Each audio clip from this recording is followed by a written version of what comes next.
Hello everyone and welcome to Sinful Gaming. I hope you're all doing well, I hope you're all staying safe, and most of all, I hope you're all fighting that war against the Grey.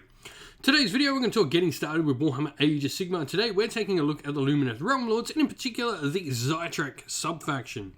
In this video we're going to go through, talk a little bit about what makes Zytrek special as a sub-faction for the Lumineth Realm Lords before looking at a couple of units to begin your Zytrek army with. We'll then look at some other units we can bring along and expand upon our army with after those first couple of initial purchases. And finally, finish off the video with a little sample army list of 1,000 points for you to use as some inspiration for creating your own Lumineth Realm Lords army using the Zytrek sub-faction. And so, with that, to start with, what exactly do we get for being Zytrek? We get to add one to our casting, dispelling, and unbinding rolls for all friendly Zytrek wizards in the army. This is pretty cool. Lumineth Realm Lords have a ton of different wizard options, whether that be a variety of different heroes of all different sorts, or indeed many of the units, especially the Venari units we have access to, that are actually wizards as well. This is just a really nice core of troops to have access to, and a really good rule that benefits a vast swath of different types of units available to the Lumineth Realm Lords.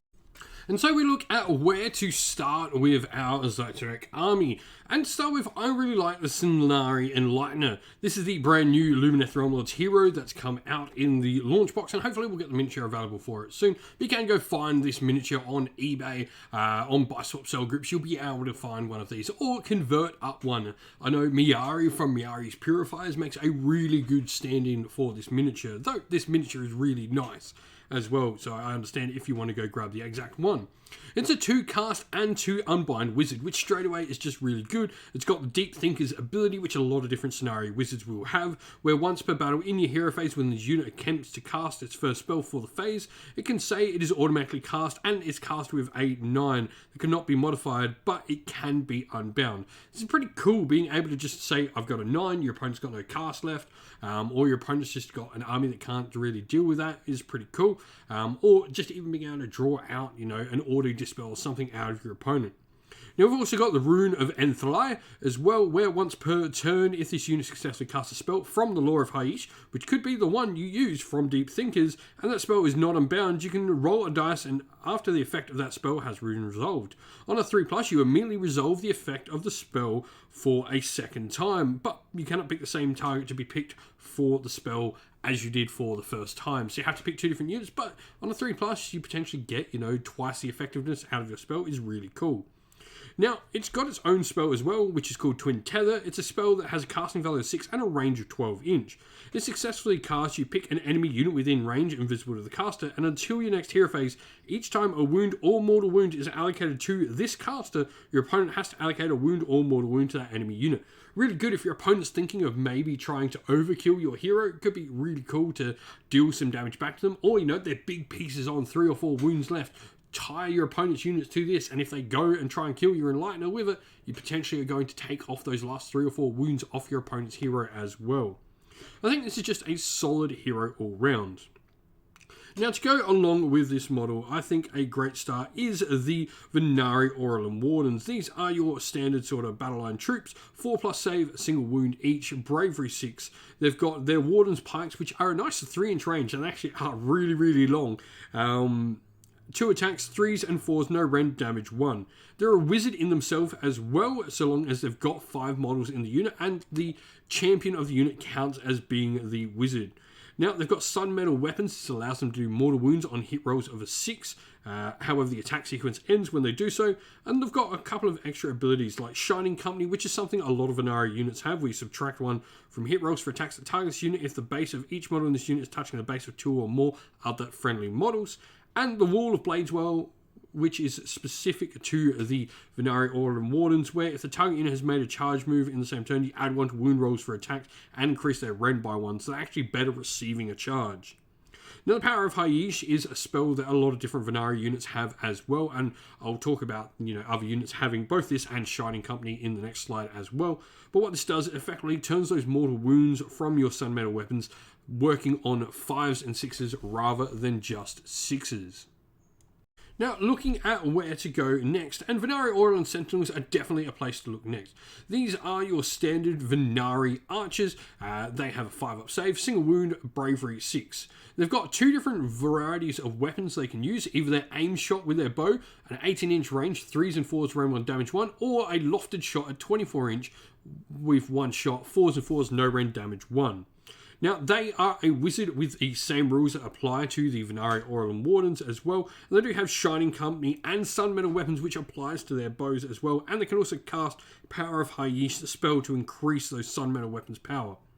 Now, the many string weapon rule is what allows them to have those different shooting profiles. You pick one or the other to use. And then they've got the Scryhawk Lantern on the champion.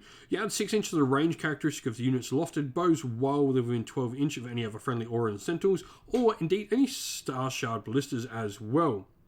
Now, they've also got some other cool things as well that will allow them to potentially ignore the effects of cover and stuff as well. But all in all, they're just a really nice shooting unit to get some mortal wound damage across the table.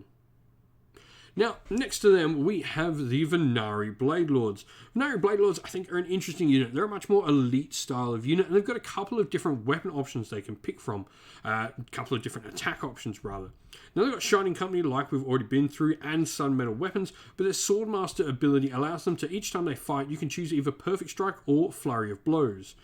However, if you do not you choose to use Perfect Strike, you don't use the regular attack sequence, and instead roll a dice on a 2+, the enemy target suffers a mortal wound. You add 1 to the attacks characteristic to your Flurry of Blows if you're fighting 5 to 9 models, or 2 if you're fighting 10 or more models, which can be pretty nice. They also have a cool Guardian rule that allows them to protect friendly scenario units near them. Now, looking at some other units we can bring in, a Venari Lord Regent, I think definitely if you're playing with a lot of Venari troops, is certainly worth a look in. 6 wounds, 3-up save. This is a 1 cast and 1 unbind wizard as well. It's got the purest Aether Quartz rule where you subtract 1 from hit rolls for this target, effectively giving it, I guess, pseudo Shining Company. Then they've got Sun Metal weapons as well, and it's got a spell called the Greater Power of Haiish. This is much like the other Power of Haiish we have on the Venari War Scrolls. However, this allows you to target D3 friendly units. This is really cool for allowing your Venari units to actually use other spells they would have access to.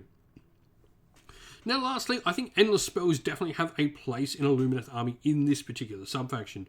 We've got a variety of different Endless Spells here, from the Sanctum of Amnatok, which is great for defending your own wizards. The Tahitian Twin Stones will allow you to get some extra magical benefit, and the Rune of Petrification is not only a good damage-dealing mortal wound Endless Spell, but also does some damage to your opponent's movement abilities as well across the table.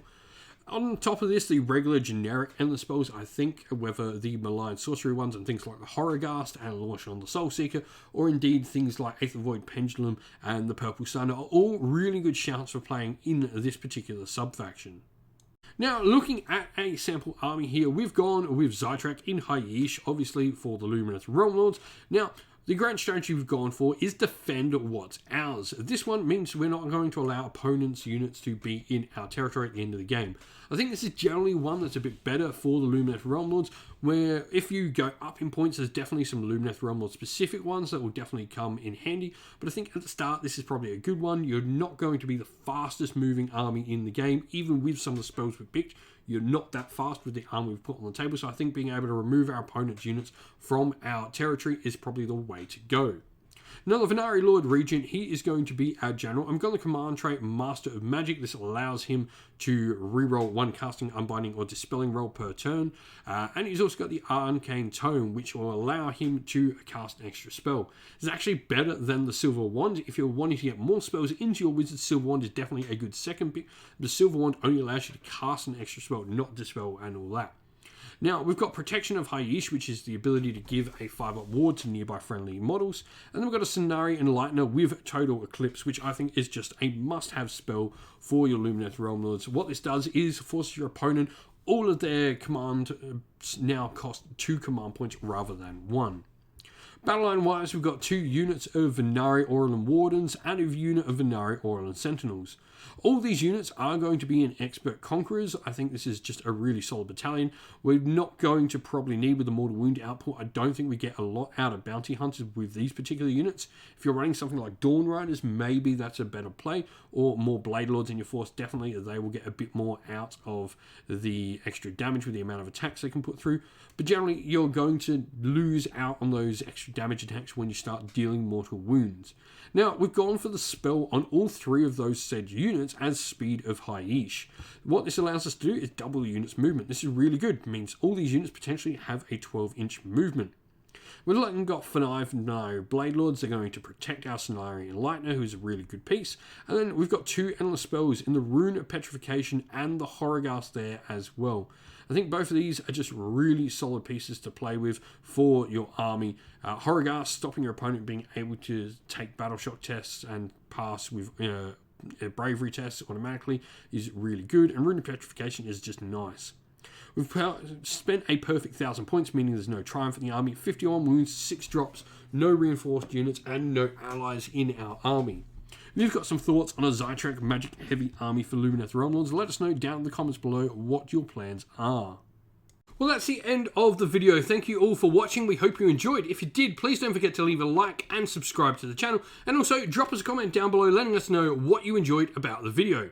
If you'd like to come and chat more with me and other members of our community here at Sinful Gaming, you can do so on our Discord server, which is linked down in the video's description.